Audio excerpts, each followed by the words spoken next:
What's going on, everybody? Today I have a few different subjects that I'd like to talk about with you all. And the one that's probably most important to you is my thoughts on the whole Act 6 4-star champion lockout thing that's going on. And I promise you we will get to that. That is what the bulk of this video is going to be about. But I have some other somewhat related subjects that I want to talk about first before we get into the Act 6 stuff. And some of those subjects include the type of content that I don't really enjoy making anymore, the type of content that I want to get back to, or in some ways, for the first time, start making, which includes the teeniest, tiniest little bit of an update about the website, the infamous website that still isn't live at this point. I'm going to talk about my departure from the content creator program, and also just a little bit of an update of what's going on in real life with me at the moment.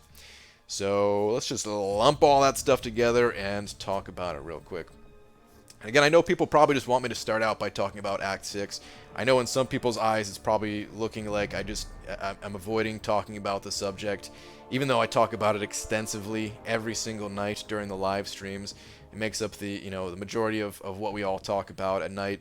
The reason I haven't made a standalone video on something like this is because this is the type of content that I just don't enjoy making anymore. It's the kind of newsworthy, announcement type videos, and it's nothing against that type of content. I think some other people do a really great job making these styles videos, but it's just not what I want to do personally. It's just that whole personal preference thing.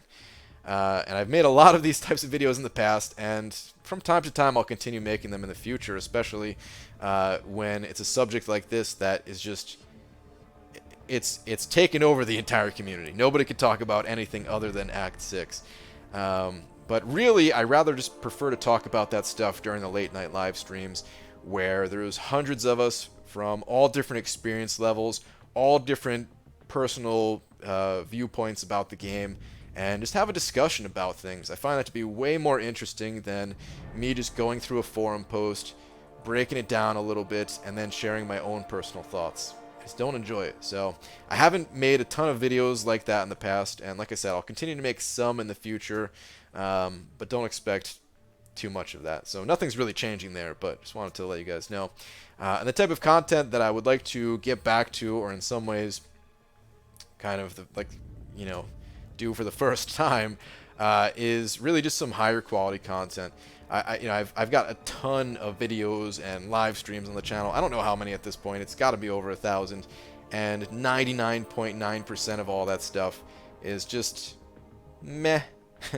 It's just okay, and I think that's fine. Not every piece of content needs to be anything real crazy. You don't need the best production quality to have a successful channel of videos and streams and stuff like that. It's at the end of the day, it's just a game. It's just a bunch of people hanging out, playing the game together, and that's all it really needs to be. But for some of the other types of videos that I want to make, I really do need to increase the quality of video, even just from a personal standpoint of feeling proud about something that I make versus just kind of shoveling crap is what I like to refer to it as.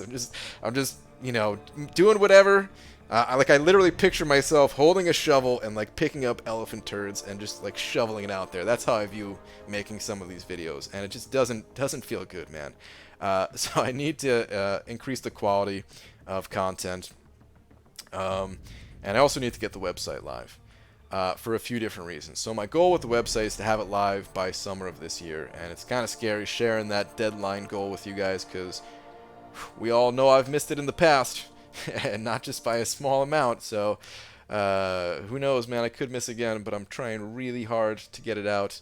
I don't know why programming is so difficult for me. I feel like it's something that I should be able to get a little bit easier, and the basics I do get, but trying to make some of these tools that honestly they're probably not even that complicated to make, but for me, from my experience level, they've proven to be quite difficult.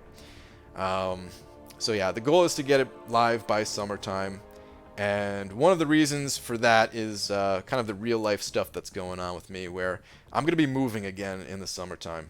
It's not a big move like when we moved cross country from New Jersey to Washington.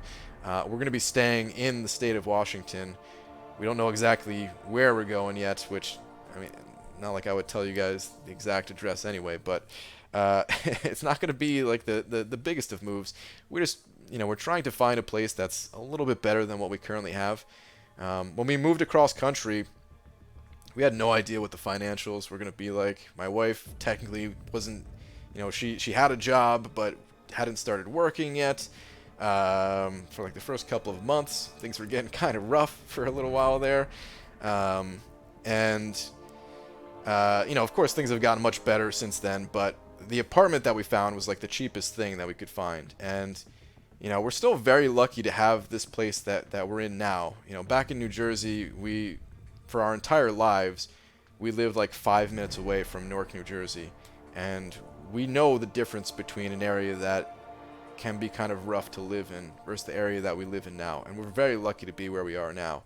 But at the same time, there's been nights where people have tried to break down our front door. Things have, neighbors have come knocking on our door asking if we've heard anything because they've had some things stolen from them. It's just, we'd like to be in a little bit of a better spot. So we're trying our best to find a place, but moving is always stressful. And the reason why I bring all of this up is because I need to have the website live before I move, so that I can continue to make some type of content, even if I can't necessarily put out videos as much while I'm moving or do live streams. And while I'm traveling, because I didn't realize how much more I'd be traveling now that I live out here, where we're going back to the East Coast several times a year. Going back soon for a wedding, going back for Comic-Con, going back to visit during the holidays with my family, making a separate trip to visit during the holidays with Laura's family. There's just a lot of times that I'm traveling, and I need to be able to keep making content. And I can't really be making videos so much while I'm traveling, but I can be updating written guides on the website. So that's kind of the goal there, and how things really need to play out this year. It just has to happen. So, all right, that's kind of what's going on. Let's finally get into Act 6 now. Let me start out by saying I am not a fan of what Kabam is doing with Act 6. If you're not familiar with what's going on, the first chapter of Act 6, we are no longer allowed to use any champions other than 5 and 6 stars. Those champion requirements in here. And, it just says Chapter 1 here, so I don't know if it's always going to be like that for all of Act 6. Maybe that's already been clarified somewhere else, but yeah, it's a little bit unclear to me. There was a follow-up post by Kabam Mike that said certain other quests and certain paths will have these requirements where you can only use certain class types, or some of them require X amount of 5 and 6 stars, and I don't know if that means you can use a 4-star as long as you have X number of the 5 and 6, or if that means you could only use 5 and 6 stars, but you need a certain number of 6. I don't know. It's not that clear to me. Maybe it's maybe that's already been clarified somewhere else, but as it stands right now, Chapter 1 at least, you cannot use 4-star champions or lower. You have to use 5 and 6 stars. And I'm just not a fan of Kabam's approach for something like this. I think there are more fun ways to kind of deliver a similar experience. And I think they're not that far off from delivering a super fun experience. And honestly, Act 6 is probably still going to be fun, but I think things could be made better. And in order to kind of explain what I'm talking about here, I need to turn back to some of the older RPG games that I've played throughout my lifetime. It's my favorite type of game, just any game that has strong RPG elements to it, where you're starting from nothing and you're kind of building yourself up over time, growing your character's power level in different ways. And across all the different types of RPGs out there, from the kind of now more old school turn-based story-driven JRPG to action RPGs to action adventure style, or the traditional MMOs, leading all the way up to Marvel Contest of Champions here. There's a lot of commonalities in them, but there's something that MCOC I feel is kind of lacking in a way, and that's these kind of longer quest chains that unlock different powers for you or open up different areas of the game. So what I'm talking about is maybe you're playing Zelda and you are on a quest to kind of get the Master Sword, right? You have to complete various different things. Or maybe you're playing like a shape-shifting druid style of a character, and you're being sent by someone who's training you in these abilities. You're being sent on this long journey to unlock a kind of like a werewolf form that you eventually gain that power permanently. Or maybe you're playing an MMORPG game where you need to find this key to unlock a dungeon that will have new challenges and rewards in it. But in order to get that key, you're being sent all over this vast world, talking to many different NPCs, and completing smaller objectives for them to eventually have this end goal of getting this key. And I feel like MCOC could benefit from adding some of those elements to this game. It kind of does exist in this game. I mean, of course, we have like the standard quest, the monthly event quest, and the story quest here. That's there, but what I'm talking about is like Road to the Labyrinth. You have to go through that just to unlock Labyrinth of Legends, or these titles like the Uncollected title or the Cavalier title that unlock different benefits for you. I feel like they could. I feel like it's a very fun element to the game, even as it stands, but they can be played up even more. So, for example, for Act 6, Chapter 1, what I would like to see is, okay, restrict us from using any champions other than 5 and 6 stars at first. I don't mind those. I don't mind those kind of restrictions. I think that's kind of what makes games, is the developers setting these rules and then us having to kind of play around them in order to reach the end goal. But what I would like even more than that is the developers to add a way just to kind of break that rule altogether. So at first, I don't know, maybe there's some story element to where the final boss of 6.1 is kind of casting this barrier around the entire chapter, and only your 5 and 6 star champions are strong enough to break through that barrier, and your 4 star and lower are just not.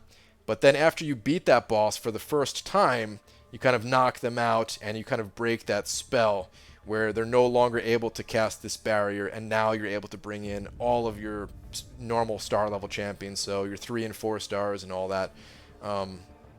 I would love to see something like that. There's an infinite number of ways that Kabam could roll something like this out to initially restrict us, but then give us a way to break that restriction. So, Act 6, it's already been confirmed, the first chapter at least, to have 6 quests, just like all the other acts. And maybe it could be done differently where each one of the quests, after you complete it, like 100%, it allows you to use that class type for any star level. So maybe the first quest here, if you complete it 100%, you're allowed to use any star level cosmic champion, whereas the other class types are still restricted. And this would allow you to kind of pick and choose which quests you need to focus on first. Maybe you use Blade and you want to use your Ghost Rider synergy, but you don't have him as a 5 star, so you can complete some other quest. Maybe it's the third quest in the chapter here that will unlock all of the Mystic champions, and you can kind of just do a single path leading up to that, and then 100% clear to unlock it. I don't know, things like that to me are just a ton of fun. And I know not everybody would be on board with an idea like this. Some people rather just, no, forget restrictions, I earned the champion, I want to use them.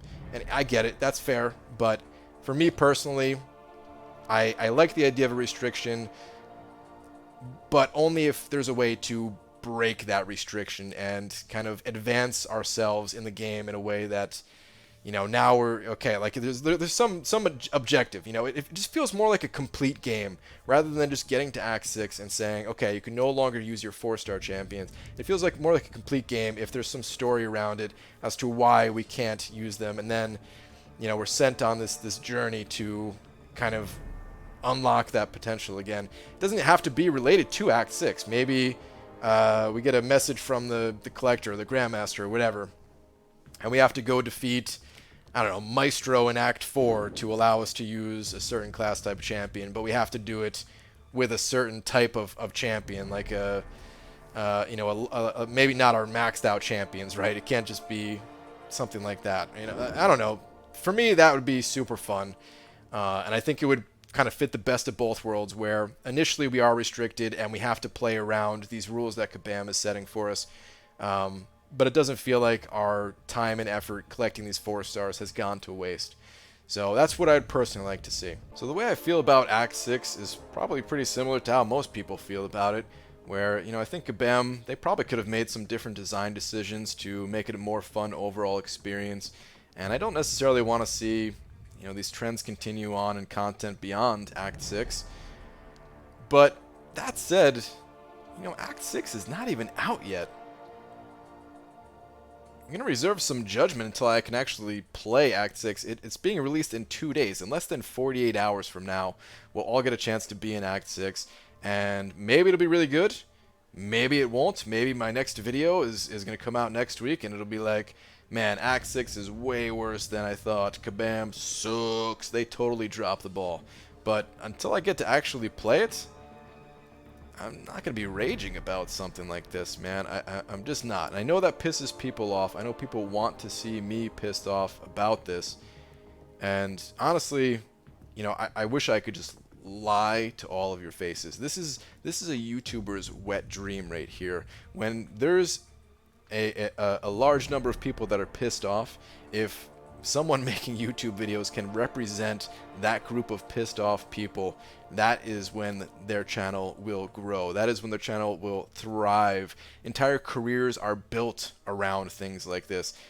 You know, in the short term, more people are watching your videos, and you're getting more money for each one of the videos that you put out. And in the long term, you're building up a larger subscriber base, and you're developing more trust in that subscriber base that, you know, these people, you know, let's get outside of the whole MCOC world. Let's get outside of the gaming world. Let's look at something like a tech review channel, where maybe someone's reviewing the newest iPhone, and there's a major flaw with the newest iPhone, and of course they always cost an arm and a leg. And anytime there is a major flaw in something like that, something as expensive as an iPhone, if that person can go off on Apple about it, like the crazier they go off, the better, right? Then yeah, seriously, like entire YouTube careers are born out of things like that. It's a very well-known marketing strategy when it comes to YouTube, and I'm sure outside of YouTube as well. But it's something that we've seen for years and years on YouTube. But I can't just lie to you guys, and I'm not saying that other people are lying. You know, I'm sure their rage is genuine. I think the idea of, you know, putting time and effort into getting these 4-star champions and ranking them up, and then having that kind of taken away, even if it is just for one part of the game, I think it's a legitimate reason for people to not be happy with Marvel Contest of Champions, right? But, you know, it just doesn't give me that same rage feeling, not until I try the content myself, which, again, is only 2 days away. Now, I know people are going to try to come up with an entire list of reasons as to why I'm not raging about this, whereas some other people in the community are furious at how Kabam is rolling out Act 6, as if it can't be as simple as, you know, different people have different feelings. As if this game is something different than anything else in life, where everybody always has slightly different feelings about everything, right? It's so inconceivable. You know, people, they try to find reasons, and the first thing that people always point to is the content creator program. And they say, oh, of course you're not sticking it to Kabam, man. You're working with them. You're right there in their content creator program. You're afraid something that you're going to say is going to get you kicked out of the program. What an absolute joke. It's insane how clueless some people are about this, so I'm going to break it all down. There's nothing that Kabam is doing to control anything that I'm saying. There's nothing Kabam does to control anything that anyone is saying. We don't get paid by Kabam. And you could say, okay, well, you know, you release videos and there's ads on those videos, so you're getting ad revenue. So, you know, you kind of are making money in the content creator program, right? Dude, wake up. Like, you can make money uploading any video. You can actually upload videos faster about champions than people who are getting them early access in the content creator program. People have been doing this since before the content creator program existed, right? Just taking some data mined information that Otrix uploads, going to Reddit. He even has a special mention in there that all YouTubers can do that, right? Or you can go to MCOC mods videos and take a look at all the information there, and you can make a video long before someone in the content creator program makes a video, get just as many views for a tenth of the amount of effort, and just make way more money for the actual time that you invest in a video like that. What do you think people are afraid of when it comes to the content creator program? That you'd make more money by not being in it? Is that the fear? Like, what an absolute joke. So yeah, effective immediately, I'm just going to take myself out of the content creator program. It's just not worth the hassle anymore. It's you know, normally I don't care about what people say. People say all types of things. If, you know, I know the truth, and that's all that really matters. That's kind of the way I look at it. But at a certain point, it becomes not worth the headache that's involved with it, you know, trying to explain something that to me is so dead simple obvious.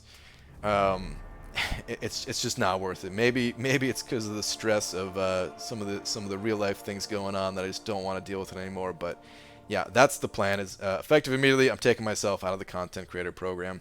I'm still not going to make videos based on the data mined information. I don't, you know, that had nothing to do with being in content creator program or not. You could still make videos about that stuff. Either way, you know, you could make videos about that and then still get early access to the champion to make that video too. But I just never really wanted to make videos like that. I wanted to make videos of actually playing with the champion and instead, right? So what I'm going to be doing is I'm just going to go back to grinding arena and getting the 4-star champions. Instead of getting the 3-star champions for testing, I'll get the 4-star. We'll do the testing, and then I'll make standalone videos about how the champions work, and that's just the way it's going to be going forward. It's really not a big deal at all. So yeah, that's the plan. Technically, I still have Nick Fury at the moment, but he's going to be gone off my account in like a day, and then that'll be the last champion I get through the content creator program. The next reason that people will try to come up with as to why I'm not raging about Act 6 is because people will point to my roster and say, well, of course you're not mad. Look how many 5-star champions you have. You don't even need to use your 4-stars. You don't even understand the problem. People will say I'm only thinking about myself. People will say I'm not considering the mid-level player. I want to define mid-level player. I want to be more specific here because I think it's too vague of a term. I think people have different definitions of mid-level player. So let's actually try to define it. The average player in this game has not completed Act 5 yet. But I'm assuming when people are talking about Act 6 and saying mid-level player, I'm assuming people are finding that middle ground between, you know, someone who just now completed Act 5 and someone who completed Act 5 day 1 and has been developing the roster ever since. I'm assuming that people are talking somewhere in that middle ground, that type of mid-level player. And I started looking at all of the different rank up resources available for free, right, without spending any money in this game. And I started going around the different areas, and of course, first area I go to is Act 5, and you get the 2 Tier 5 basics for clearing out Act 5. You know, there's the variant difficulty of Ultron's Assault that will give you the 4 to 5 rank up gem, and although I don't think that the mid-level players, not many of them at least, have completed this, I do see it as a source, at least, of this rank up that doesn't cost anything and still allows people to use their 4-star champions in order to get this reward, along with a bunch of Tier 5 basic fragments. Looking at all of the fragments that you get for doing the uncollected difficulty, some of the other solo resources of Tier 5 basics, and I think it's pretty reasonable to say that even if a mid-level player, someone between, you know, basically Act 5 and Act 6, even if they don't have 3 rank 5 5-star champions at the moment, I think it's reasonable to assume that they at least have the resources or the rewards available. They just haven't gotten them yet. They haven't gone through the quest yet. So essentially, before getting to Act 6, players have the potential to have 3 rank 5 5-star champions. I did the math comparing the amount of tier 5 basic that I've gotten over the seasons, basically ever since Alliance War seasons began. Season 1, I got, for Loki as an Alliance, we got Platinum 1, and then the rest of the seasons after that, we got Masters. And, it takes a long time to get tier 5 basics, even in the Masters bracket. It takes 24 weeks just to get 2 tier 5 basics needed to rank up 1 champion. And I compared those rewards to what somebody in Gold 2 is getting. Gold 2 is the top 90,000 players in the game. You'll either be Gold 2 or higher. And the difference, it's 4 tier 5 basics. Pretty much exactly 4 tier 5 basics. So pretty much exactly 2 rank ups. So assuming that someone has been getting the, completing the uncollected difficulty, they have completed all of the solo content. They're just not super hardcore when it comes to Alliance War. They want to take things a little bit more laid back. They would actually have 4 rank 5 5-star champions, even without ever coming anywhere near the Masters bracket. So mid-level player then, to me, is someone who and again, mid-level when talking in regards to Act 6. Mid-level player to me is someone who, if they don't have 3 rank 5s yet, they at least have the potential to get that, and they have, upwards of 4 rank 5 champions, and that's without spending. That's without any of the 4th of July or Cyber Monday offers. It's without picking up any of the tier 5 basic for units. That's without considering the tier 5 basic that's now available in the Glory Store or anything like that. That's just in the past from Alliance War seasons and solo content. So, I mean, that's pretty powerful, man. I don't know exactly how difficult Act 6 is. I don't have any experience. I'm not one of the content creators that is in that early access thing that got announced. I don't know what Act 6 actually looks like, but that's what I'm looking at when I'm considering a mid-level roster. And you might say, okay, well, yeah, you have that potential to get those rank up resources, but what about the synergies? You don't have as many 5-star champions. There's a lot of synergies that I don't have available myself. Just looking at my top champions here, Medusa, her best synergy is Black Bolt. Black Bolt's not available as a 5-star, period, and I don't have Black Bolt as a 6-star. Stark Spidey, I don't have a 5-star blade. Omega Red, I actually do have Omega Red's best synergy, which is Sabretooth. I was lucky enough to pull Sabretooth as a 6-star. Thor Fraggle Rock, let's get real. I'm not going to use Fraggle Rock in Act 6. Maybe I would, depending on what's really needed, but come on, this dude kind of sucks. He was just for prestige, and even him, I don't have Hela as a 5 or a 6-star champion. I don't know what other unique synergies I'm missing. That dude has like 300 unique synergies. I'm sure I'm missing some other one, but I know I at least don't have Hela as a 5 or 6-star. Void, I don't have Killmonger as a 5 or 6-star to pair up with Void. Hyperion doesn't need unique synergies, so I'm good there. Domino, I don't have Massacre as a 5 or 6-star, so I don't have that synergy. I don't have Wasp, which it doesn't matter because I don't have Ghost anyway, but if I did have Ghost, I wouldn't have Wasp. I've got Proxima for the day I pull Corvus, but I don't have Corvus. I don't have a Heimdall as a 5 or 6-star.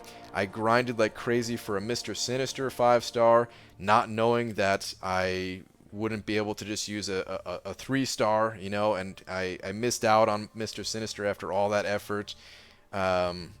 If I knew, I would have spent some units, but I didn't know. So, yeah, now I can't use my Mr. Sinister that I wanted for synergy purposes in Act 6. So, yeah, it does affect me as well. And like I said, I would prefer if Kabam designed things differently. It gave us a way to unlock the ability to use our 4-star champions in Act 6. But I'm just not raging about it, not until I see the content. We're less than 48 hours away from seeing it. And whether I can get through it right away or not, or a mid-level player can get through it right away or not, I don't think that's the important thing. You know, the most fun I ever had in this game was before Labyrinth of Legends was released.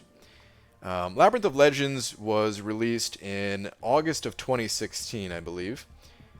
And I was not able to do my first path in Labyrinth until June of 2017. So nearly a year later, after the release of Labyrinth of Legends, I stood no chance when Labyrinth was first released. I didn't have a rank 5 4-star champion at the time. I wasn't getting tier 4 class catalyst at the time. I was just getting to that point, and then it took me almost a year after that to finally be ready to do my first path. And it was exciting, man. It was exciting, just the overall feel of the game. Every new champion that was released, you're thinking like, oh man, maybe this is the champion that I need that'll help me out in this area of the game. Kind of pushes you and gives you that drive to keep pushing for those better resources. The grinds don't feel quite as grindy because you know it's going to have a big impact on your account after you get something, versus now where, yeah, like I said, man, that Mr. Sinister wasn't that big a deal that I missed him. Would have loved it, but, you know, it didn't hurt as bad as, let's say, Mr. Sinister was going to be my answer to Labyrinth or something like that. Not that he's a Labyrinth champion, but hopefully you get what I'm talking about, where everything just had so much more meaning at the time because I wasn't able to get through the content. And after I was able to get through it 100%, the game changed. Things didn't feel quite the same, and I'm not the only one that felt that way. After other people got through Labyrinth, at the time, you know, there wasn't variant difficulty, there wasn't any sign of Act 6 coming. There wasn't a ton to look forward to, and the game kind of lost some of what made it, right? These days, luckily, Kabam is coming out with a lot more solo content to look forward to, and they're already teasing the second back issues, and I'm sure there's going to be another rank up gem available just like there is here. And yeah, I'm looking forward to that, and it's just going to be even more resources that will help players get through Act 6. So, one last time, no, I'm not trying to support Kabam's decision here or defend them or anything like that. I'm trying to defend myself because I know people are going to be pissed off at me.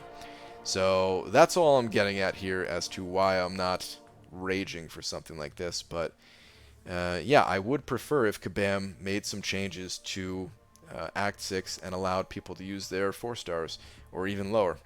But that's going to do it for this super long and drawn out video. Thank you very much for watching if you actually made it this far in, and I will see you all in the next one. Take care.